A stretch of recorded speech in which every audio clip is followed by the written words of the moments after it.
Rusija je sve uspešnija u suzbijanju ukrajinskih napada pokretnih raketnih sistema iz Amerike koristeći elektronske naprave za ometanje GPS sistema za navođenje zapadnih projektila, objavio je CNN citirajući više izvora. Kijev je do sada od Vašingtona dobio 18 lakih višecevnih bacača raketa HIMARS i čeka na dodatnih 20, a drugi zapadni pokrovitelji režima Zelenskog su donirali još 10 sistema MLRS, citira američka mreža podatke Pentagona. Međutim, sistemi naoružanja u koje je Kijev polagao velike nade su posljednjih meseci sve manje efikasni, zahvaljujući raširenoj primjeni ruskih sistema ometanja, reklo je 5 britanskih i ukrajinskih zvaničnika za CNN. To je konstantna igra mačke i miša, opisao je jedan neimenovani zvaničnik Pentagona, to da se ruske protivmere vrlo brzo prilagode svaki put kada ukrajinska vojska načini neku izmenu na svojim bacačima raketa.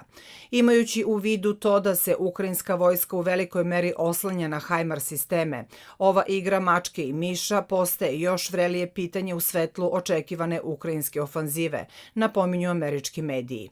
Jedna stvar je zadržati Ruse tamo gde se trenutno nalaze, a sasvim druga je isterati ih odatle, ocenio je penzionisani brigadni general Steven Anderson za CNN. Ometanje GPS sistema za navođenje utiče i na učinak drugih pametnih američkih municija, poput navođenih granata Excalibur i sistema JDAM, koji se instaliraju na gravitacione bombe, dok su potonji posebno podložni ruskim sistemima ometanja, ukazali su procurili dokumenti iz Pentagona. U zavisnosti od položaja i jačine ometanja, raketa se ipak može koliko toliko uspešno lansirati, budući da pored GPS navođenja, neke rakete posjeduju i druge, doduše manje precizne sisteme za navođenje, piše CNN. Međutim, čak i onda kada funkcionišu salve iz HIMARS bacača raketa, sve češće maše mete, rekao je jedan ukrajinski izvor za američki medij, pozivajući se na izveštaje operatera dronova sa terena. Jedan operator dronova sa istočnog fronta opisao je rusko ometanje mobilnih HIMARS-a kao značajno, navodi izvor, dodavši da je ono uspešnije nego što je bilo pre prošlog novembra, odnosno u prvim mesecima nakon razmeštanja HIMARS-a na bojnom polju. Drugi operator dronova u južnoj oblasti Hersona tvrdio je izvoru da je efikasnost HIMARS-a drastično smanjena, piše CNN.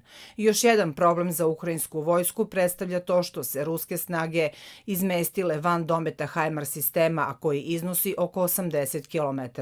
Iako se iz istih bacača raketa mogu ispaljivati projektili većeg dometa, ATAK-MS, Vašington je do sada odbijao da ih pošalje Kijevu iz straha od moguće eskalacije, navodi američki mediji. Komentarišući učinak HIMARS-a na terenu, neimenovani britanski zvaničnik je za CNN priznao da je evolucija ruskih sistema ometanja promenila zahteve za obuku, primjenu i dodatnu opremu američkih bacača raketa.